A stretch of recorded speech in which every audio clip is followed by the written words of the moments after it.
Nesse bloco vamos falar sobre educação com o professor e também que integra o Sindicato dos Trabalhadores no Serviço Público aqui da cidade de Parnamirim, Alexander de Brito Barbosa. Muito obrigado pela sua participação. Obrigado a você, Hugo. Estamos à disposição. Alexander, recentemente, dias, atrás, pouco tempo, horas, questão de horas, o governo federal ele anunciou cortes aí nas verbas destinadas às instituições de ensino superior federais. Só aqui a UFRN, segundo reportagem da Tribuna do Norte, vai perder cerca de 70 milhões de reais. Isso é um impacto muito significativo. Como é que o senhor avalia esses cortes na educação superior, uma vez que os professores que passam pela universidade, os alunos que passam pela universidade, são os professores dos alunos do ensino básico, que no caso o senhor lida? É preocupante, além de ser uma vergonha, ainda mais pelos motivos, os supostos motivos que foram apresentados e que não condizem com verdades. Nós temos as universidades públicas, são as maiores produtoras de conhecimento, são centros de excelência no Brasil, não só a universidade, os institutos federais também, nós temos aí estudantes premiados no Brasil e fora do Brasil, e além de triste, para causar indignação a toda a sociedade, porque afinal esses recursos pertencem à sociedade, a universidade pertence à sociedade. Então a gente espera que o Congresso Nacional, para onde vai ser enviado o orçamento com esses cortes, rejeite, e mantenha. Mas enfim, mobilizar. Nosso papel enquanto sociedade, enquanto militantes de movimentos sociais, movimento sindical, mobilizar a sociedade contra esse tipo de coisa. Um ataque à universidade, um ataque aos centros produtores de conhecimento. A Universidade Pública Brasileira é a universidade importante, é quem produz conhecimento no país. Então isso é muito preocupante, nos causa muita indignação. E nós estaremos na luta para garantir que essas universidades tenham, a nossa universidade aqui, no caso a UFRN, a UFESA vai ser atingida, e o IFRN, na verdade,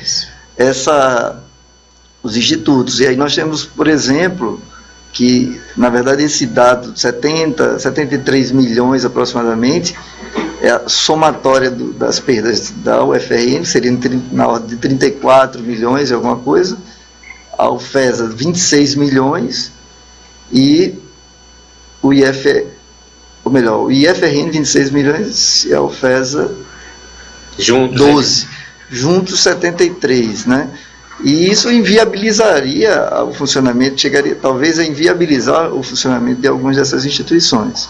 O senhor acredita que essas instituições elas podem sofrer alguma espécie de sucateamento nas suas estruturas?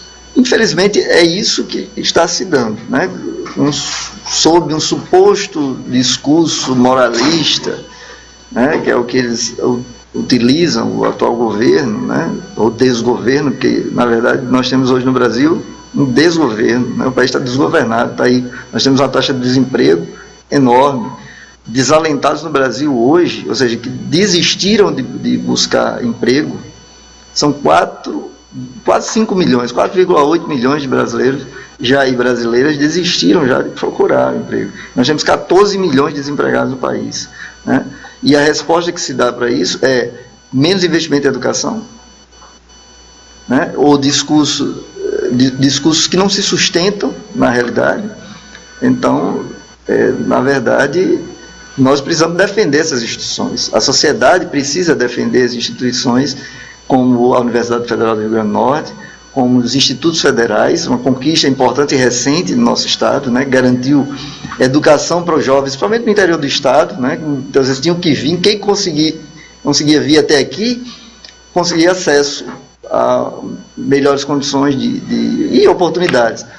Com a expansão tanto da universidade, dos campi, da Universidade Federal, como do próprio IFRN, a rede de institutos federais, nós tivemos muitos jovens no interior do nosso estado, do Brasil inteiro, tendo a oportunidade de fazer um curso técnico de qualidade, um curso superior, enfim, ter uma formação com bastante qualidade. Ninguém questiona no Brasil, todo mundo, aqui no nosso estado mesmo, quem é o pai que não quer ver seu filho no IFRN, porque claro, sabe que é uma instituição de excelência. Quem é o pai que não quer, ou a mãe que não quer seu filho, sua filha, na Universidade Federal do Rio Grande do Norte? Porque se reconhece, a sociedade reconhece que são instituições que merecem todo o respeito, né, que produzem conhecimento, enfim, que oferecem uma educação de qualidade para os jovens, né, no nosso estado. E, evidentemente, por isso nós conclamamos a população a se juntar nessa luta em defesa dessas instituições que são importantes para a sociedade brasileira como um todo, né, para a nossa sociedade norte-rio-grandense como um todo. Não é aceitável, não é admissível que se faça isso, né? E, professor, o governo federal ele justifica esses cortes no ensino superior por acreditarem que o ensino superior no país ele é, de certa forma, ideologizado. A ideologia, a grosso modo, de esquerda tomou conta dos campos universitários. O senhor concorda com essa avaliação do governo federal? E também se existe mesmo essa áurea na educação brasileira? Olha, esse grupo que hoje está à frente do nosso país, ele tem defendido esse tipo de coisa, né, que é totalmente absurdo. Por exemplo, professores na educação básica estão doutrinando crianças, jovens, enfim, e coisas piores. Eu vi o outro dia uma declaração de um cidadão desse, que eu fiquei me perguntando, de modo eu até usei de humor para perguntar. Isso foi na Câmara Municipal de Natal, numa audiência pública. E quando eu vi esse cidadão falar, já inventaram viagem interplanetária, porque esse cidadão vem de outro planeta. Ele não sabe o que é uma escola, ele nunca foi a uma escola, né, não sabe como é que a escola funciona, o que se discute, o que se debate. E a maior prova de que o professor não está doutrinando ninguém, nem que tem um domínio da esquerda na educação brasileira, é a eleição desse cidadão, né?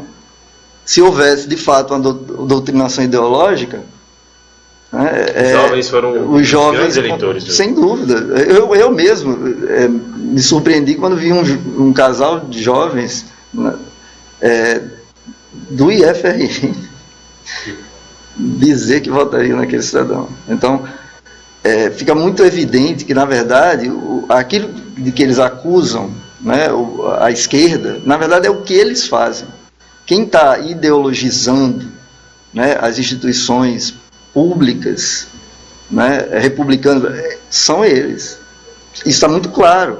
As perseguições, ou você tinha notícia de perseguição recentemente no Brasil a professor, ou qualquer que fosse a posição política, ideológica, a opinião, enfim. Se ouvia isso há pouco tempo no Brasil? Não. Agora nós ouvimos frequentemente, na verdade só ouvimos isso. A governo que é bom, nada, né? Emprego que é bom para a sociedade, nada. Então, agora, a gente fica ouvindo esse tipo de coisa, esse tipo de ataque, que funciona, na verdade, como uma cortina de fumaça para tomar da sociedade brasileira aquilo que lhe pertence. Porque não é favor garantir a educação pública de qualidade. Está previsto na Constituição, é obrigação, né? Então, a sociedade está pedindo favor, a sociedade paga para receber de volta esses recursos aplicados. E assim, os recursos aplicados na educação superior no Brasil têm se demonstrado muito bem aplicados.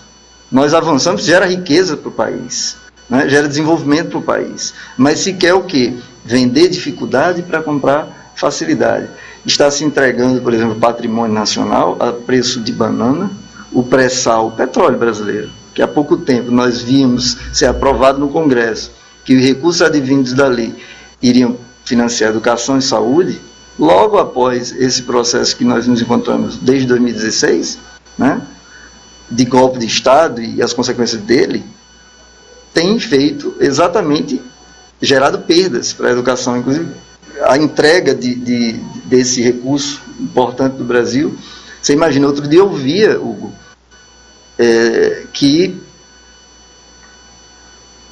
vender é modo de dizer, né? Enfim, entregaram 4 áreas portuárias brasileiras. E quando eu li qual era o preço inicial do dito leilão, se eu não estivesse vendo de um meio sério, confirmação do próprio governo e tudo, R$1 era o preço cada área, o preço mínimo de início. Se oferecer uma área de 18 mil metros quadrados por R$1 como preço inicial, isso foram 4 áreas que foram entregues, claro que não por R$1, mas enfim, o preço leilão, oferecido, né? Inicialmente era R$1. Qualquer um poderia chegar lá e... né? Agora, e chama a atenção também sobre essa questão dos cortes nas universidades federais, que eu acredito ser o mais grave, que é a falta de argumentos técnicos, só baseada nessa questão suposta ideológica, mas o governo não apresenta questões técnicas para embasar esses cortes, não existe uma planilha de dados, etc., sobre essa questão. Agora, professor, mudando um pouquinho de assunto e voltando aqui para a educação local, como é que o senhor avalia a atual situação da educação aqui no município de Parnamirim? Olha, nós, nesse contexto em que é bom que se diga, né, além desses cortes aí, nós tivemos nos últimos anos uma redução do orçamento da educação no Brasil de 56%. Né? Então, o orçamento do MEC é menos da metade do orçamento que o MEC tinha em 2016, até 2016. Então, caiu para 2015, eu tenho a impressão, 4 anos, se eu não me engano, esse dado é dos últimos 4 anos. Então, com essa redução repercute. Eu estou em sala de aula, em Natal, por exemplo, quando eu estava em sala de aula, dizendo, olha, Programa Nacional do Livro Didático não está ocorrendo, tá? Em vias de acabar. Né? Nós tivemos a aprovação com o Temer, né, no período do Temer, da atual emenda 95, né, que congela o que eles chamam de gastos, que gasto é investir em educação, investir na saúde do povo, investir na segurança pública. Isso é gasto. Isso está congelado por 20 anos. Sim. Né? Isso é o que determina a PEC 95, a Emenda Constitucional 95. Perfeito. Né, em vigor, em pleno vigor. Portanto, isso já repercute nas escolas, inclusive aqui de Parnamirim também, né? Ou seja, a gente sabe que a educação já era subfinanciada, tanto que conseguimos colocar no Plano Nacional da Educação 2014-2024, né, o plano decenal aprovado, nós conseguimos colocar lá 10% do PIB para a educação, ou seja, a meta era que alcançássemos 10% do PIB até 2024, não é isso? Sim. E agora nós temos que caminhamos ao contrário. Então, nós tínhamos um subfinanciamento, mas caminhávamos para um horizonte melhor, era o que se apontava. Nós tínhamos seguido os aumentos nesse percentual do PIB para a educação. Agora o que nós estamos vendo é o recuo disso. Né? Como eu disse, esse dado é público, foi divulgado acho que antes de ontem, que 56% do orçamento do MEC foi reduzido nos últimos anos. Perfeitamente. Olha, infelizmente o nosso tempo é curtinho, mas eu queria agradecer imensamente a participação aqui do professor Alexander de Brito, que também é diretor da Central de Trabalhadores do Brasil aqui no nosso estado. Muito obrigado pela sua participação, professor. Obrigado e estamos sempre à disposição.